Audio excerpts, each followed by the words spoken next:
जय श्री राम।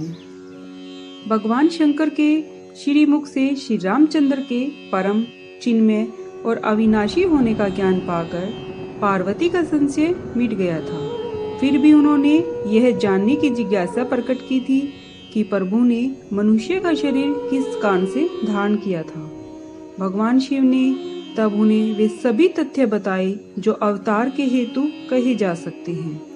इनमें से एक प्रभु द्वारा नारद मुनि के मोह भंग की कथा है, जिनका वर्णन हम कर चुके हैं। दूसरी कथा है आदि पुरुष मनु और उनकी पत्नी शत्रुपा को मिले वरदान की।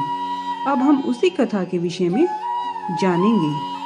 भगवान शंकर जी कहते हैं कि देवताओं को आनंद देने वाला, सत्पुरुषों को सुख देने वाला और भूमि का भार उतारने वाला प्रभु ने एक कल्प में इसी कारण से अवतार लिया था। इस प्रकार भगवान के जन्म और कर्म अनेक सुंदर, सुखदायक और विचित्र हैं। प्रत्येक कल्प में जब जब भगवान अवतार लेते हैं और अनेक प्रकार के वे सुंदर चरित्र करते हैं, तब तब पवित्र काव्य रचकर उन मुनीश्वरों ने कथाओं का उनका वर्णन किया है। उनमें भांति भांति के अनुपम प्रसंग वर्णन किए हैं, जिन्हें सुनकर चतुर लोग आश्चर्य नहीं करते। श्री हरि अनंत है, उनकी कथाएं भी अनंत हैं, जिन्हें साधु बहुत प्रकार से कहते और सुनते हैं। श्री रामचंद्र जी के सुहावने चरित्र करोड़ों कल्पों में भी गाए नहीं जा सकते।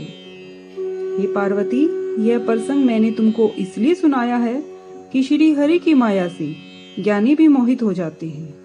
प्रभु कौतुकी और भगत हितकारी हैं, सेवा करने से सुलभ और सब दुखों को हरने वाले हैं। देवता, मनुष्य और मुनि कोई भी ऐसा नहीं है जिसे भगवान की प्रबल माया ने मोहित नहीं किया हो। ऐसा मन में विचार कर महामाया के स्वामी श्री भगवान का भजन करना चाहिए। हे पार्वती, दूसरा कारण सुनो। मैं वह अद्भुत कथा विस्तार से कहता हूँ, जिस कारण अजन्मा, निर्गुण, रूप रहित ब्रह्मा अवध नरेश हुए। प्रभु को वन में भाई लक्ष्मण सहित मुनि वेश में फिरते हुए तुमने देखा था, और जिनके चरित्र को देखकर हे पार्वती, तुम सती के शरीर में ऐसे मोह को प्राप्त हो गई थी कि अब भी तुम्हारी ब्रह्म रूपी छाया दूर नहीं होती। अब उन्हीं के चरित्र सुनो, जो ब्रह्म रूपी रोग दूर करने वाले हैं। जो लीलाएं इस अवतार में की हैं, सो अब अपनी बुद्धि के अनुसार कहूँगा। याज्ञवल्क्य जी कहते हैं कि हे भारद्वाज, शिव जी के ऐसे वचन सुनकर पार्वती जी थोड़ा सकुचाई और सने सहित मुस्कुराने लगी। तब शिव जी ने यह अवतार किस कारण से हुआ उनका वर्णन किया। हे मुनीश, वह सब मैं तुमसे कहता हूँ, मन लगाकर सुने। रामचंद्र जी की कथा कलयुग के पापों को हरने वाली है, मंगल करने वाली और सुहावनी है। महाराज स्वावयंभु, मनु और शत्रुपा रानी, जिनसे मनुष्यों की अनोखी सृष्टि हुई है, उनका धर्माचरण बहुत अच्छा था। आज भी वेद जिनकी मर्यादा को गाते हैं। उनके पुत्र राजा उतानपाद थे, जिनके पुत्र हरिभक्त ध्रुव हुए। मनु के छोटे पुत्र का नाम प्रियव्रत था, जिनकी प्रशंसा वेद पुराण करते हैं। फिर देवहूति उनकी कन्या थी, जो कर्दम मुनि की प्यारी स्त्री हुई, जिसने आदिदेव दीनदयालु कपिल जी को गर्भ में धारण किया था। कपिल भगवान ने सांख्य शास्त्र का प्रकट वर्णन किया, क्योंकि वे तत्व विचार में निपुण थे। उनका स्वयंभू मनु से बहुत समय तक राज्य किया और सब प्रकार से प्रभु की आज्ञा का पालन किया। घर में रहते रहते बूढ़ापा आ गया, परंतु विषयों से वैराग्य न हुआ। यह विचार करके मन में बड़ा दुख हुआ कि हरि भक्ति के बिना ये जन्म यूं ही बीत गया।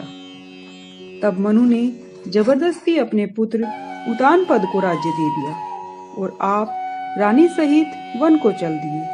अति पवित्र और साधन जनों को सिद्धि देने वाला तीर्थों में श्रेष्ठ नैमिषारण्य प्रसिद्ध है। वहां मुनि और सिद्ध लोग रहते थे। मनु महाराज मन में प्रसन्न होकर वहीं चले। मार्ग में जाते हुए वे दोनों धीर से ऐसा शोभायान लगते थे मानो ज्ञान और भक्ति शरीर धारण किए जा रहे हों। वे गौतमी के किनारे जा पहुंचे और प्रसन्न होकर निर्मल जल में स्नान किया। धर्म धुरंधर राजश्री जानकर सिद्ध, ज्ञानी और मुनि लोग उससे मिलने आए। जहां जहां सुंदर तीर्थ थे सभी मुनियों ने आदर से दर्शन करा दिए। राजा रानी का शरीर दुबला हो गया। मुनियों के समान वस्त्र धारण कर साधु जनों की सभा में वे पुराण नित्य सुनते थे। जय श्री राम।